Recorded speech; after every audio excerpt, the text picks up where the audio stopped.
दोस्तों, आज हम बात कर रहे हैं ऐसी खास होम्योपैथिक मेडिसिनल किट के बारे में जो बच्चों के लिए बहुत ज़्यादा बेनिफिशियल है। बच्चों में दिन प्रतिदिन जो प्रॉब्लम आती रहती है, छोटे बच्चे न्यूबॉर्न से लेकर के आपके टीन एज तक के बच्चे जो हैं, टीन एज ग्रुप तक के बच्चे, वहाँ जो प्रॉब्लम फेस करते हैं, पेट में दर्द होना, कानों में एकदम से दर्द हो गया, सडनली जो है उन्हें sneezing, cold cough, throat infection, bronchial asthma हो गया या ब्रोंकाइटिस हो गया या टॉन्सिलाइटिस हो गया, आंखों में प्रॉब्लम आ चुकी है या कान में दर्द हो रहा है। तो ये जो दिन प्रतिदिन की जो डेली लाइफ में बच्चों को कोई ना कोई प्रॉब्लम होती रहती है, क्योंकि वो सडनली एक्सपोज होते हैं एक एनवायरनमेंट में। तो वहाँ काम करती है खास होम्योपैथिक मेडिसिन, उसकी लिस्ट मैं आपको देने जा रहा हूँ। ये मेडिसिन बहुत ज़्यादा हेल्पफुल है और बहुत ही ईजी गोइंग आपको और बच्चों को उस डिजीज़ से बाहर निकाल देगी।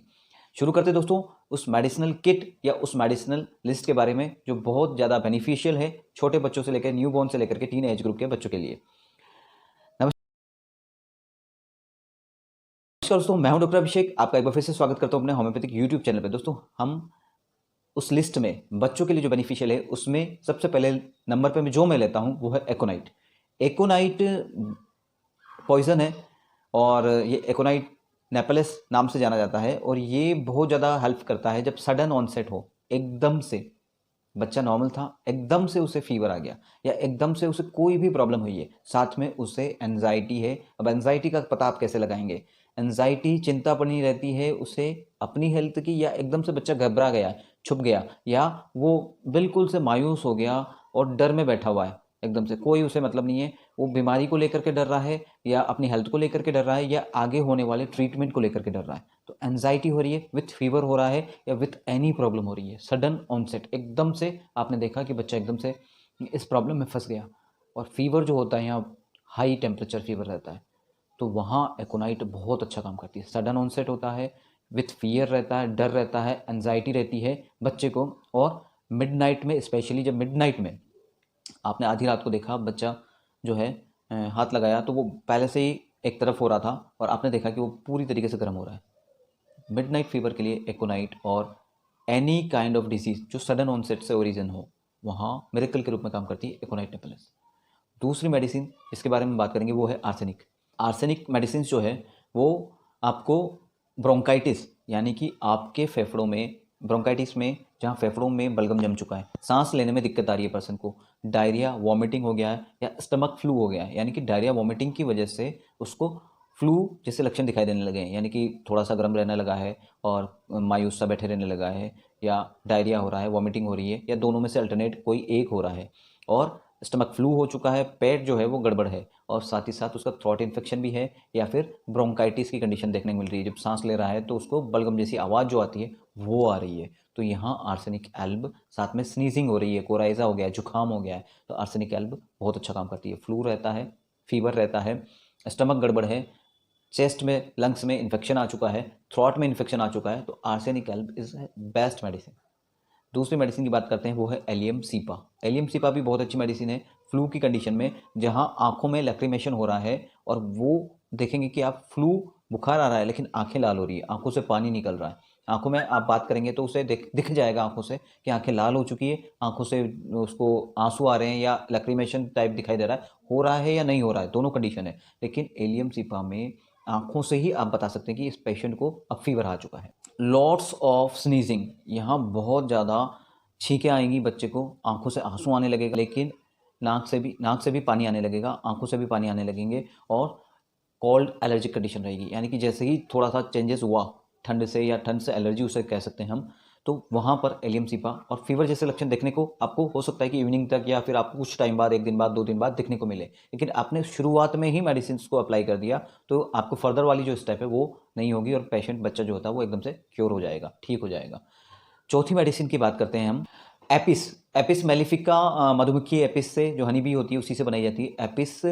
Skin allergic condition, any kind of skin allergic condition in children, जब समझ में नहीं आ रहा है कि इसको क्या स्किन एलर्जिक कंडीशन हो गई है, तो वहाँ पर एपिस मेलिफिका, क्योंकि एपिस का जो साइन एंड सिम्टम्स है, जैसे ही मधुमक्खी का डंक लगता है या मधुमक्खी का बाइट होता है तो उसके बाद जो स्वेलिंग आ जाती है, रेडनेस आ जाती है, या फूल करके हाइव्स हो जाते हैं, जो चकत्ते बन जाते हैं, और वहाँ पर ईचिंग होने लगे, रेडनेस हो जाए, या चकत्ते कहीं पर भी शरीर में दिखने लगे बच्चों में, तो वहाँ एपिस मेलिफिका बहुत अच्छा काम करती है। ये आइसी कोल्ड एप्लीकेशन से, यानी कि जब बच्चे को ठंडा नहला दिया सुबह या बच्चा जब है ना सुबह नहा लिया तो उसके बाद ये थोड़ा सा डिक्रीज़ हो जाएगी। तो यहाँ आईसी कोल्ड एप्लीकेशन से जो एम्लियोरेशन मिलता है, यानी कि प्रॉब्लम थोड़ी ठीक होने लगती है। बाइट, किसी भी इंसेक्ट का बाइट, कोई भी कीड़ा काट लिया, मच्छर काट लिया, या उसके बाद जो भी स्किन पे प्रॉब्लम हुई है या स्वेलिंग आ गई है एकदम से सडनली, तो वहाँ पर एपिस मिरेकल के रूप में काम करती है। इंसेक्ट बाइट में एपिस बहुत अच्छा रोल प्ले करती है, किसी भी इंसेक्ट के बाइट पे।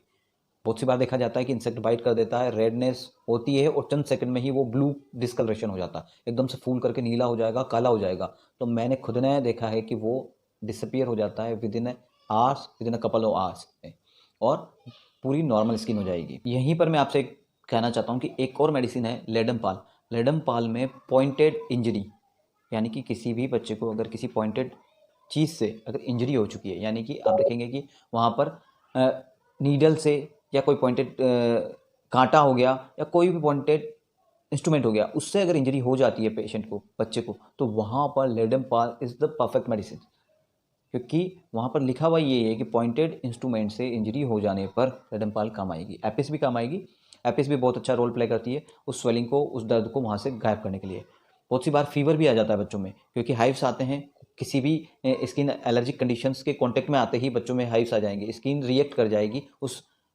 पर्टिकुलर चीज़ के लिए, तो वहाँ पर एपिस मेडिकल के रूप में काम करती है। पांचवी मेडिसिन के बारे में बात करते हैं। पांचवी मेडिसिन है आर्निका मोंटाना। आर्निका मोंटाना वो मेडिसिन है जो किसी भी तरीके की इंजरी, ट्रोमा, यानी कि एक्सीडेंटल इंजरी हुई, ट्रोमा हुआ, बच्चा गिर गया, विथ और विदाउट ब्लीडिंग, दोनों में ही काम करती है। आफ्टर इंजरी बच्चा बता नहीं पाया, गिर गया था खेलते खेलते, लेकिन बाद में आप देखेंगे स्वेलिंग हो गया, रेडनेस हो गया, और रेडनेस के बाद ब्लू डिस्कलरेशन हो गया, तो वो जो खून जम चुका है अंदर, जो ब्लड जो है वो ब्लू डिस्कलरेशन में आ चुका है, तो वहाँ आर्निका मोंटाना मिरेकल के रूप में काम करती है। Any kind of trauma, any kind of injury with और विदाउट ब्लीडिंग, दोनों में ही मिरेकल के रूप में काम करती है। बॉडी एक के लिए, बॉडी में कहीं पर भी पेन हो रहा है बच्चे को, या बॉडी में कहीं पर भी चोट की वजह से या एक्स्ट्रा एफर्ट की वजह से, ज़्यादा खेल जाने की वजह से मस्कुलर पेन होने लगे, दर्द होने लगे मांसपेशियों में, और ट्रॉमा की स्थिति है, तो वहाँ आर्निका मोंटाना बहुत ही मिरेकल के एक। और ये दोनों ही रूप में हम यूज़ कर सकते हैं इसे, जेल रूप में भी और क्रीम रूप में भी। अगर आप ये दोनों ही रूप में भी पाई जाती है, मिलती है, मतलब कि आपको आर्निका मोंटाना का क्यू मदर टिंचर जो है वो क्रीम बेस में भी मिलता है और जेल क्रीम बेस में भी मिलता है, ताकि हम उसे टॉपिकली ऊपर अप्लाई कर सकें। आपके पास वो नहीं है तो मेडिसिन तो मिरेकल के रूप में काम करेगी, क्योंकि मेडिसिन इनटेक करिए आपने तो वो आपको फास्ट रिजल्ट देगी, लेकिन आप उसे अप्लाई भी कर सकते हैं बच्चों के मसल्स पे, या जहाँ पर आपको लग रहा है कि वहाँ उन्हें ट्रॉमा या ट्रोमेटिकल इंजरी हुई है, तो वहाँ वो बहुत अच्छा काम करती है एज ए पैन किलर, और एज ए आपके उस मसल्स को रिलैक्स करती है। वहाँ पर जो ब्लड डिस्कलरेशन हो गया था, ब्लू डिस्कलरेशन होकर के एक तरीके से एक्यूमुलेशन हो गया था, तो उसको वहाँ से फर्दर हटाने का काम करती है और वहाँ पर वापस से नॉर्मल स्थिति लाने का काम करती है आर्निका मोंटाना। अब हम बात करते हैं 6th नंबर ऑफ मेडिसिन के बारे में, बेलाडोना। बेलाडोना भी फ्लू फीवर होता है, लेकिन लो ऑनसेट के साथ, यानी कि हाई हाई फीवर नहीं आएगा आपको, मिडल या लो फीवर रहेगा, और साथ में इन्फ्लामेशन की कंडीशन रहेगी, यानी कि सूजन की जो सिम्टम्स होते हैं, यानी इन्फ्लामेशन में क्या हो जाता है, स्वेलिंग हो जाएगी, रेडनेस आ जाएगी, पेन होगा, दर्द होगा, वो इन्फ्लामेशन कहीं पर भी हो, यानी कि थ्रॉट में थ्रॉट इन्फेक्शन हुआ, उसके बाद जो है टॉन्सिलाइटिस बढ़ गए, यानी कि वहाँ स्वेलिंग आ गई, दर्द रहना शुरू हो गया, लाल हो गए टॉन्सिलाइटिस, और खाना खाने में दिक्कत आ रही है। इसका एक मेंटल रूब्रिक है कि ऑब्स्ट्रक्शन फीलिंग होती है, इसको डिल्यूजन गेटिंग ऑब्स्ट्रक्शन। तो यहाँ पर क्या होता है, पेशेंट को लगता है कि खाना निगला नहीं जा रहा, वो हकीकत में भी वही है, लेकिन वहाँ बेलाडोना मेडिसिन है और बेलाडोना मिरेकल के रूप में काम करती है। भले ही वो कुछ भी हो, उसका रास्ता जो है वो ऑब्स्ट्रक्ट हो गया है, तो वहाँ पर बेलाडोना काम करती है बहुत अच्छे से। आंखों में स्वेलिंग आ चुकी है, आंखों में सूजन आ चुकी है, आंखों में लालीपन है, दर्द हो रहा है, पेन कर रही है, जलन हो रही है, तो वहाँ बेलाडोना बहुत अच्छी मेडिसिन है। Inflammation, first line of inflammation की मेडिसिन अगर है तो वो बेलाडोना है। बेलाडोना में फीवर भी रहता है लो इंसेट या मिड इंसेट के साथ में। यहाँ पर ये दोनों ही कंडीशन सडन रहती हैं। अगर हम इसे एकोनाइट के साथ दें तो बहुत ही अच्छा काम करती है। 7 नंबर ऑफ मेडिसिन की बात करते हैं तो वो है कैमोमिला। कैमोमिला बच्चों में बहुत ही ज़्यादा मिरेकल के रूप में काम करती है। ऐसे बच्चे जो हाईली इरिटेबल होते हैं, और सारे ही बच्चे इरिटेबल होते हैं, लेकिन कुछ बच्चे ज़्यादा ही इरिटेबल होते हैं। डिपेंड करता है कि जब पेशेंट को वो तकलीफ है, आज फीवर है लेकिन आज बच्चा इरिटेबल है या नहीं, क्योंकि आज की जो कंडीशन है वो प्रेजेंट कर रहा है डॉक्टर के सामने कि आज बच्चा कैसा है। अगर वो फीवर की कंडीशन में एकदम से चुपचाप बैठा हुआ है तो वो इरिटेबल नहीं है। अगर वो फीवर की कंडीशन में या कोई भी डिजीज़ कंडीशन में भी चिड़चिड़ा है, इरिटेबल है, और वो नॉर्मल लाइफ में नहीं है, तो वो इरिटेबल है। यानी कि जो डिजीज़ कंडीशन में डॉक्टर के सामने पेशेंट पेश होता है, यानी कि प्रेजेंट करता है, वही उसकी एक्चुअल कंडीशन होती है। यानी इरिटेबिलिटी बहुत ज़्यादा होती है, हाईली जो होता है वो कैरी डिज़ायर होता है, यानी कि उसको कुछ न कुछ कैरी पे चलता है, यानी कि वो कैरी होना चाहता है। तो यहाँ पर कैमोमिला बहुत ही अच्छे से काम करती है। गैस्ट्रिक ट्रबल्स रहती है कैमोमिला बेबी को। टीथिंग प्रॉब्लम में भी कैमोमिला बहुत काम करती है। टीथिंग प्रॉब्लम में मैंने देखा है कि बच्चों के दांत निकलने लगे, वो बीमार हो रहा है, तो इसे या तो कैलकेरिया फोर्स 6x दे देते हैं या फिर जो होता है कैमोमिला दे देते हैं। तो यहाँ पर आपको कुछ चीज़ों का ध्यान रखना है ड्यूरिंग टीथिंग एज, यानी कि जब दांत आने लगते हैं बच्चों के, तो दांत आने से उससे कोई प्रॉब्लम नहीं होती, ये फैक्ट है। क्योंकि आप देखेंगे कि दांत आ रहे हैं, इसे कैमोमिला मेडिसिन दे दें, या इसके दांत आ रहे हैं तो इसे कैलकेरिया फोर्स 6x दे दें, ये नहीं है नीडेबल। नीडेबल ये है कि जब टीथिंग दांत आते हैं तो वहाँ ईचिंग होना शुरू हो जाती है बच्चों के, तो वो कोई ना कोई चीज़ या कोई ना कोई इंस्ट्रूमेंट ले करके उसे अपने दांतों से खुजलाना चाहता है और उसे रिलीफ मिलता है, और वो जो थिंग उसने उठाई है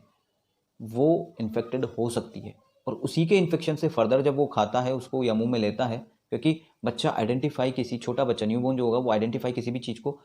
माउथ से ही करेगा, क्योंकि वो मुंह में ही लेके देखेगा उसे। तो ये जब वो उसे मुंह में लेता है तो वो इन्फेक्टेड, या उस पर जम्स लगे हुए हैं, या वो इन्फेक्टेड चीज़ जब उसके माउथ से इन्फेक्शन पेट में जाता है तो सबसे कॉमन सा है उसे डायरिया होगा, या उसे जो है ना फीवर आना शुरू हो जाएगा, या उसे वॉमिटिंग होना शुरू हो जाएगी, जो गैस्ट्रिक ट्रबल्स हो जाएगी। तो ये सारे साइन एंड सिम्टम्स जो हैं वो उस इन्फेक्टेड पार्टिकल्स की वजह से हुए हैं, ना कि आपके टीथिंग एज की वजह से या दांत आने की वजह से। तो अगर आप बच्चों के आसपास साफ सफाई रखते हैं, प्रॉपर वे में उसके टॉयज़ को क्लीन करते हैं, प्रॉपर वे में हाइजीन रखते हैं, तो उससे कोई प्रॉब्लम नहीं होने वाली, और ना ही उसे इन मेडिसिन की रिक्वायरमेंट है। गैस्ट्रिक प्रॉब्लम्स में बहुत अच्छा काम करती है, डायरिया में भी काम करती है, ईयर एक में, बच्चों के कानों में दर्द, जब समझ में नहीं आता है बच्चा तो वो अपने कानों की तरफ हाथ करता रहता है और फीवर लो ग्रेड में आना शुरू हो जाता है, तो वहाँ chamomilla is the best medicine. अब बात करते हैं नेक्स्ट मेडिसिन के बारे में, वो है हिपारसल्फ HS। जहाँ पस फॉर्मेशन होने लग जाए, बॉइल्स हो जाए, फोड़ा हो गया, ठीक है, या फिर टॉन्सिल्स में भी अब बहुत ज़्यादा बढ़ चुके हैं, या कोई भी ऐसी लिम्फेटिक ग्लैंड जहाँ पे पस फॉर्मेशन होने लग जाए, या अब वो स्वेलिंग की स्थिति से भी इन्फ्लामेशन की सेकेंड स्टेज में आ गई कि अब उसने पस बनाना शुरू कर दिया, तो वहाँ हिपारसल्फ इज़ द की मेडिसिन। हो गया, कोई बॉयल हो गया, कोई फोड़ा हो गया, तो वहाँ बहुत अच्छा काम करती है HS। क्योंकि बच्चों में बाल तोड़ भी हो जाते हैं जो टीन एज ग्रुप में होते हैं, या उनकी एक्टिविटी की इंजरी की वजह से बाल तोड़ हो गया, तो वहाँ पस फॉर्मेशन होना शुरू हो गया, तो बहुत ज़्यादा पेनफुल कंडीशन होती है, तो वहाँ HS आपको देनी है। HS इतनी मिरेकल के रूप में काम करती है कि या तो उस पस को बाहर निकालेगी अगर वो फॉर्मेशन नहीं हुआ है तो, और फॉर्मेशन हो चुका है, अगर फॉर्मेशन नहीं हुआ है तो उसको फॉर्मेशन को डिसॉल्व करेगी और उसे होने से रोक देगी, अगर फॉर्मेशन हो चुका है तो वो उसे बाहर निकाल देगी, पूरी की पूरी बाहर निकाल देगी, तो वहाँ पेनलेस एक तरीके से पूरा पूरा गंदगी जो थी वो बाहर निकल चुकी होती है। हिपारसल्फ जो है वो सर्जिकल नाइफ है, यानी कि एक तरीके से आपका पूरा जो भी प्रॉब्लम था, पस फॉर्मेशन हुआ था, जो भी गंदगी थी, उसे बाहर निकाल दिया उसने। Next medicine is nux vomica. Nux vomica gastric troubles में काम आती ही है, बच्चों में भी बहुत अच्छा काम करती है, जहाँ डायरिया, वॉमिटिंग या वॉमिटिंग डायरिया, और साथ ही साथ गैस्ट्रिक ट्रबल्स होने लगे, और उससे रिलीफ मिलता है वॉमिटिंग से, अर्जिन होती है वॉमिटिंग की, और रिलीफ भी मिलता है वॉमिटिंग से। वॉमिटिंग होगी, अब ठीक है, बच्चा अब आराम से बैठा है या कुछ खाना नहीं चाह रहा, nux vomica is the best medicine. Nux vomica help भी करेगी डाइजेशन को सुधारने में, नक्सोमिका हेल्प भी करेगी जो भी गैस्ट्रिक प्रॉब्लम्स आ रही है, डायरिया हो रहा है, वॉमिटिंग हो रहा है, डिहाइड्रेशन ना हो जाए, उन सब का ध्यान रखने के लिए is the best medicine nux vomica. या कॉन्स्टिपेशन है बच्चे में, तो वहाँ कैमोमिला भी काम करेगी, नक्सोमिका भी काम करेगी। तो ये वो मेडिसिन्स हैं जो बच्चों के घर में मेरे ख्याल से होनी ही चाहिए। आप अपने फिजिशियन से, आप अपने डॉक्टर से कंसल्ट कर सकते हैं, लेकिन in the case of night, in the case of long distance, हम कैसे कॉन्टेक्ट करें, तो वहाँ पर आपके पास होनी चाहिए। पेशेंट्स को डॉक्टर से बात करके उस मेडिसिन को वो दे सकते हैं। डोजेज जो हैं और रिपीटेशन जो हैं वो न्यू बॉर्न से लेकर के टीन एज ग्रुप की वजह से सब में अलग अलग होगा। 6 से लेकर के हम 200 तक हम इसे यूज़ कर सकते हैं, 6C पोटेंसी से लेकर के 200 पोटेंसी तक। दोस्तों, ये वो मेडिसिन हैं, ऐसा नहीं है कि यही मेडिसिन हैं, बहुत और भी मेडिसिन हैं जो बच्चों में मिरेकल के रूप में काम करती हैं और उन्हें हर कंडीशन से बाहर निकालती है। Homeopathy is the best mode of treatment for everyone, पर आप अगर उसे चाइल्ड एज ग्रुप से ही अप्लाई करते हैं तो वो बहुत ज़्यादा हेल्पफुल होती है, क्योंकि बच्चों में आप देखते हैं कि बहुत से सुना होगा आपने भी कि बच्चों में तो बहुत अच्छा काम करती है, अब पता नहीं है बड़ों में। वो इसीलिए क्योंकि बच्चों की बॉडी एकदम जब भी एक्सेप्ट करती है उस मेडिसिन को, नेचुरल मेडिसिन सोर्सेज हैं, जब एक्सेप्ट करेंगे तो बॉडी रिएक्ट करेगी, क्योंकि मेडिसिनल होम्योपैथिक मेडिसिन का काम आपके इम्यून सिस्टम को बूस्ट करना है, ना कि डिजीज़ को। डिजीज़ क्योर ही आपकी बॉडी करती है, डिजीज़ जो क्योर कंडीशन में आप आते हैं वो आपकी बॉडी ही लेके आती है। हमारा मेडिसिन का काम बस ये है कि आपके इम्यून सिस्टम को इतना स्ट्रॉन्ग करना कि आपकी बॉडी खुद उस डिजीज़ को डिसअपियर करे। थैंक यू दोस्तों। और भी वीडियोस हैं, आपको जो भी सवाल है आप मुझसे कमेंट बॉक्स में कर सकते हैं। एक हमारा नया यूट्यूब चैनल भी मैं स्टार्ट करने वाला हूँ जो फॉर BHMS स्टूडेंट्स के लिए हैं, तो वो प्लीज़ मुझसे कॉन्टैक्ट कर सकते हैं या फिर मैसेज कर सकते हैं। और अभी तक आपने चैनल को सब्सक्राइब नहीं किया है तो प्लीज़ चैनल को सब्सक्राइब कीजिए, शेयर कीजिए ज़्यादा से ज़्यादा लोगों तक, और कमेंट करना ना भूलिएगा। Thank you.